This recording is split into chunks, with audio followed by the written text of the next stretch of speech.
Thank you so much for watching my video. तो आज हम बात करने वाले हैं एड्रीनल ग्लैंड के बारे में। तो जो ये एड्रीनल ग्लैंड है ये पाई जाती है हर एक किडनी के ऊपर, ठीक है। ऑलमोस्ट पिरामिड लाइक शेप की होती है ये। चलो शुरू करते हैं इसके बारे में पढ़ना, जिसे हम कहते हैं सुप्रा रीनल ग्लैंड्स। तो वो शुरू करते हैं।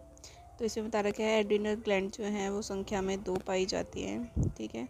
फिर आगे बता रखा है कि ये कहाँ पे सिचुएटेड है। तो ये सुपीरियर टू ईच किडनी, हर एक किडनी के ऊपर एक एड्रीनल ग्लैंड पाई जाती है। फिर आगे बता रहा है कि इसकी जो हाइट है वो 3 से 5 सेंटीमीटर होती है, इसकी चौड़ाई 2 से 3 सेंटीमीटर होती है और इसकी जो मोटाई है वो 1 सेंटीमीटर होती है।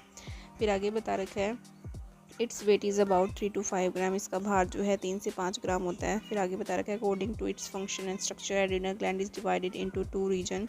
इसके स्ट्रक्चर और इसके फंक्शंस के अकॉर्डिंग एड्रीनल ग्लैंड को जो है हम 2 रीजन के अंदर डिवाइड करते हैं। जो आउटर वाला पोर्शन है वो हमारा कोर्टेक्स कहलाता है। Internal portion of adrenal gland is called medulla. Adrenal gland ऐसे, ठीक है, पिरामिड शेप की है जिसकी लंबाई चौड़ाई मैंने आपको ऑलरेडी बताई है। तो इसके 2 पोर्शन हैं, ठीक है। तो जो ये बीच में ग्रीन कलर का पोर्शन मैंने बनाया है स्काई ब्लू कलर का, ये मेड्यूला है, और जो साइड में बनाया है बाहर वाला पोर्शन वो कोर्टेक्स है, ठीक है।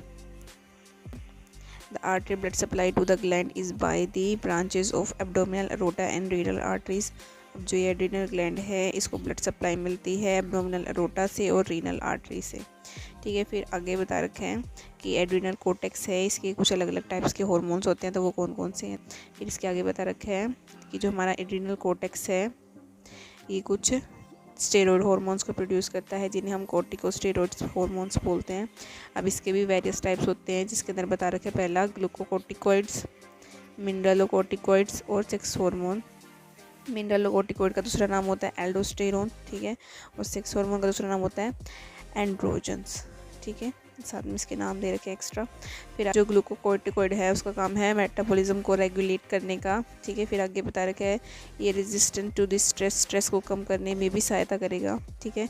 फिर आगे बता रखा है इसके भी आगे कुछ डिवीज़न है जिसमें पहला आएगा कोर्टिसोल, कोर्टिस्टेरोन एंड कोर्टिसोन, ठीक है। फिर आगे बता रखा है एंटीरियर पिट्यूटरी जो है वो ACTH नाम का हार्मोन रिलीज़ करती है जो कि ग्लूकोकोर्टिकोइड्स की सिक्रीशन में सहायता करती है एड्रीनल ग्लैंड की, ठीक है। फिर आगे बता रखा है इस ग्लूकोकोर्टिकोइड का हमारी बॉडी की हर सेल पर प्रभाव पड़ेगा, ठीक है। फिर आगे बता रखा है ये हार्मोन जो है अर्ली मॉर्निंग में ज़्यादा होता है और कम हो जाता है मिडनाइट में। तो पहला बता रखा है प्रोटीन का कैटाबॉलिज्म, ठीक है। और फिर आगे है फॉर्मेशन ऑफ ग्लूकोज, नेक्स्ट है लिपोलाइसिस। तो प्रोटीन का कैटाबॉलिज्म के अंदर बता रखा है जो ग्लूकोकोर्टिकोइड है प्रोटीन के ब्रेकडाउन की प्रोसेस को ज़्यादा कर देता है, साथ ही अमाइनो एसिड्स को बनने की फ्रीडम भी देता है।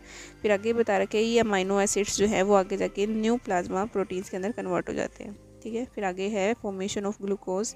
तो लीवर सेल्स जो है कुछ अमाइनो एसिड्स को ग्लूकोज के अंदर बदल देती है, ठीक है। कुछ जो है मोनोसेक्राइड जो कि कार्बोहाइड्रेट का रूप होते हैं वो ग्लूकोज में बदल जाते हैं और इस ग्लूकोज बनने की प्रोसेस को हम ग्लूकोनियोजेनेसिस बोलते हैं। लास्ट में है लिपोलाइसिस। तो लिपोलाइसिस का मतलब है ट्राइग्लिसराइड्स का टूट जाना फैटी एसिड्स के अंदर ताकि ग्लिसरॉल का यूज़ किया जा सके एनर्जी की प्रोडक्शन के लिए।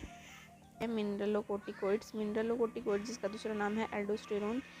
इसका नाम एल्डोस्टेरोन इसलिए रखा गया है, मिनरलोकोर्टिकोइड इसलिए रखा गया है क्योंकि ये मिनरल साल्ट्स के लेवल को मेंटेन करने में हमारी सहायता करता है, ठीक है। फिर आगे बता रखा है it main fluid and electrolyte, it maintain the fluid and electrolyte balance in our body. हमारी बॉडी के अंदर फ्लूइड का और इलेक्ट्रोलाइट का बैलेंस रखेगा, ठीक है, मिनरलोकोर्टिकोइड। फिर आगे बता रखा है ये सोडियम की रीअब्जॉर्प्शन को भी इंक्रीज़ करता है, साथ में वाटर की रिटेंशन में भी हमारी सहायता करता है। इसके साथ साथ पोटेशियम की एक्सक्रीशन में भी सहायता करेगा ताकि बॉडी के अंदर एसिड्स को कम किया जा सके। रखा है एंड्रोजन्स। एंड्रोजन बता रखा है it is the male sex hormone, the adrenal cortex secrete this hormone, the female sex hormone is secreted by adrenal cortex is estrogen. In the male the hormone excrete masculinizing effect but it not in females. In females this help in growth of pubic hair. इसके अंदर बता रखा है जो androgen है ये mail का भी सेक्स हार्मोन है, साथ में फीमेल का भी सेक्स हार्मोन है। मेल के अंदर इसका काम है एक हार्मोन बनाने का और उस हार्मोन का नाम होता है टेस्टोस्टेरोन, ठीक है, जो कि मेल के अंदर मस्कुलाइजिंग इफेक्ट डालता है और फीमेल के अंदर प्यूबिक हेयर की ग्रोथ करवाने में सहायता करता है। जो हमारा एड्रीनल मेड्यूला है ये 2 प्रकार के हार्मोन्स को सीक्रेट करता है, एक होता है एपिनेफ्रिन, दूसरा होता है नोरेपिनेफ्रिन, ठीक है। आगे इसके फंक्शन देखो।